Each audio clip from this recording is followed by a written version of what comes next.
বড়বাজার থেকে জাল নোট সমেত হাতে নাতে পাকড়াও কলকাতা পুলিশের এসটিএফ এর হাতে 2।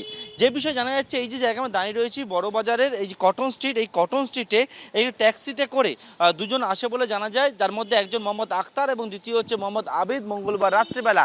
এবং তার পরবর্তীকালে তাদেরকে যখন পুলিশ এখানে গোপন সূত্রে খবর পেয়েছিল যে তারা কিন্তু একবার জাল নোটের কারবারের সঙ্গে যুক্ত বলে জানা যায়, এবং তারপর এই জায়গায় সাদা পোশাকে এসটিএফ এর গোয়েন্দারা তারা এখানে অপেক্ষা করতে থাকে এবং মোহাম্মদ আক্তারের কাছ থেকে প্রায় 3 লক্ষ টাকার ওপর জাল নোট, সেই জাল নোট তার কাছ থেকে বাজেয়াপ্ত করা হয় এবং গাড়ি নিয়ে ছিল মোহাম্মদ আবিদ, সে গাড়ি নিয়ে চলে যায়। পরবর্তীকালে জোড়াসাঁকো থানা এলাকা থেকে তাকেও পুলিশ গ্রেপ্তার করে। এবং যে বিষয়ে পুলিশ জানাচ্ছে যে ইতিমধ্যে তাদেরকে আদালতে পাঠিয়ে নিজেদের হেফাজতে নিয়েছে, কিন্তু যেটা তারা দেখার চেষ্টা করছে বড়বাজারের মধ্যে সেই জাল নোট ছড়িয়ে দিয়ে কি কলকাতা শহরের মধ্যে এরকম জাল নোটের কারবারিরা তারা প্রভাব বিস্তার করছে, তারা কিন্তু এই জাল নোট চারিদিকে ছড়িয়ে দিচ্ছে, সেই বিষয়ে জানার চেষ্টা করছেন বর্তমানে এসটিএফ এর গোয়েন্দারা।